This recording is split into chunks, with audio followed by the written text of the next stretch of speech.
नमस्कार, आप देख रहे हैं कुमाऊं वार्ता टाइम्स।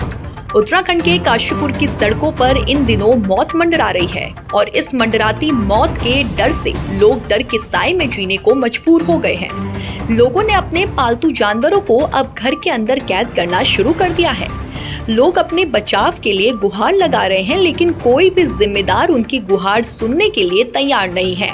क्या है पूरा मामला, देखिए हमारी एक खास रिपोर्ट। जंगल की एक अपनी दुनिया और जंगल की दुनिया में बिग कैट फैमिली के 3 सदस्य टाइगर, लेपर्ड और चीता जो अपनी दहशत से जंगलों पर राज करते हैं।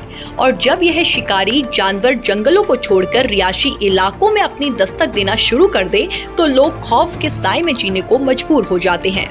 बिग कैट फैमिली का कोई सदस्य इंसान को उठाकर ले जाए कोई नहीं जानता, इसीलिए जंगली जानवरों और इंसानी जिंदगी के लिए कानून बनाया गया है और इसकी हिफाजत की जिम्मेदारी वन विभाग के अधिकारियों को दी गई है।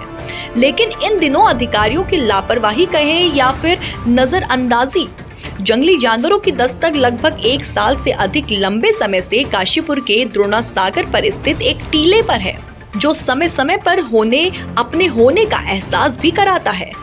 इंसानों के पालतू जानवरों को अपना शिकार बनाने से नहीं चूकते, लेकिन काशीपुर रेंजर की नजरों में ना तो इंसानों की जिंदगी की कोई कीमत है और ना ही गुलदार की जिंदगी की कोई कीमत, क्योंकि काफी लंबे समय से काशीपुर में गुलदार की दस्तक है। कब किस पर हमला कर दे कहा कुछ नहीं जा सकता। काशीपुर क्षेत्र में स्थित गुलदार इतने खूंखार हो चुके हैं कि आपस में एक दूसरे के खून के प्यासे हो गए हैं। बुधवार की सुबह ही एक गुलदार ने दूसरे गुलदार को मौत के घाट उतार दिया। इतनी घटनाएं होने के बाद भी काशीपुर के दफ्तर में बैठकर आराम फरमाते रहे हैं। ना ही गुलदार को बचाने का कोई प्रयास किया गया और ना ही इंसानों को बचाने का कोई ठोस रणनीति तैयार की जा रही है। यहाँ पे जी हो गया 1-1.5 साल करीब हो गया है। वन विभाग को भी खबर दे रखी है, मगर अभी तक तो कुछ वो नहीं हुआ है उपाय इसका। हम तो परेशान हो गए। यहाँ पे डर तो लगा ही रहता है। करा है, ये भी बताया, सूचना इसी बारे में भी दी। कुत्ता है हमारा, कुत्ते को भी उठा के ले गया था एक बार। फिर हमारी गाय बच्चियाँ भी है, उस पर भी हमला करा है। आज क्या हम सुबह उठे थे 6 बजे करीब, तो देखा था हमने कि लेपर्ड घूम रहे थे। 2-3 थे, 3-4 थे। एक तो मरा हुआ था। उसकी सूचना हमने वन विभाग को दी है। वन विभाग से भी हमने कहा हमारा कुछ करो, पिंजरे का इंतजाम करो पकड़ने का। कुछ अभी तक तो उसमें हुआ नहीं। क्या नाम है आप? राधे। आज सुबह काशीपुर रेंज के अंतर्गत हमारा द्रोण सागर एक जगह है, गोबिसाण टीला कहते हैं यहाँ पर। तो वहाँ पर एक सब एडल्ट 1 साल का लगभग शावक का शव मिला है और उसको यहाँ ला करके उसका पोस्टमार्टम NTCA की जो प्रोटोकॉल्स है उसके हिसाब से उसका 2 डॉक्टरों की टीम द्वारा उसका पोस्टमार्टम कराया गया। तो डॉक्टरों का प्रथम दृष्टया विचार यह है कि किसी अन्य लेपर्ड द्वारा उसको मारा गया, जिससे कि उसकी गर्दन की हड्डी टूट गई थी, इसकी वजह से उसकी मृत्यु हुई है। तो आपसी संघर्ष का मैटर है ये।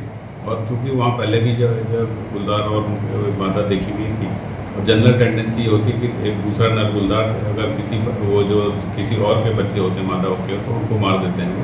तो ये इसी तरीके का ये मैटर है। लगातार जो आरक्षित वन क्षेत्र से बाहर आबादी के क्षेत्र में गुलदारों की आवाजाही लगातार देखी जा रही है और इस संबंध में हमारे द्वारा कई बार कार्रवाई भी की गई है, स्टाफ की गश्त भी की जा रही है। लेकिन ये सब पर्याप्त नहीं हो पा रहा। कई जगह पे हमने कई बार पिंजरे लगा कर वहाँ से शिफ्ट भी किए, लेकिन जो उसका बेसिक कारण यही लग रहा है कि जो उनकी संख्या अत्यधिक होने की वजह से वो नए एरिया की तरफ को जा रहे हैं। और इसको फिर से हम कोशिश करेंगे कि वहाँ से आबादी क्षेत्र से इनको हटा करके वापस वन क्षेत्र में छोड़ा जाए। जैसे भी जहाँ लगातार अगर किसी आबादी के आसपास लगातार अगर मूवमेंट देखा जाता है तो उसके बाद हम चीफ वाइल्ड वार्डन से परमिशन लेकर के वहाँ पिंजरा लगाते हैं। तो इसमें अभी तक इस क्षेत्र से किसी तरह का कोई मूवमेंट के लिए आसपास के गाँव वासियों द्वारा या क्षेत्रवासियों द्वारा अभी तक कोई सूचना नहीं दी गई थी। इसलिए इस पर जो है पिंजरे लगाने के लिए इसके लिए परमिशन नहीं मांगी गई। अगर वहाँ से कोई इस तरीके की मांग आती है तो तत्काल पिंजरा लगा करके उनको शिफ्ट किया जाए। जिम्मेदार अधिकारियों की लापरवाही से गुलदार ने आबादी वाले क्षेत्रों में दस्तक देना शुरू कर दिया। सड़क पर मंडराती मौत से बचने के लिए लोगों ने अपने आप को घरों में कैद करना शुरू कर दिया है। अब ऐसे में देखने वाली बात ये होगी कि सोए हुए अधिकारी क्या नींद से जागते हैं या फिर उच्च स्तरीय अधिकारी ऐसे लापरवाह कर्मचारियों पर कोई कठोर कार्यवाही करते हैं या नहीं।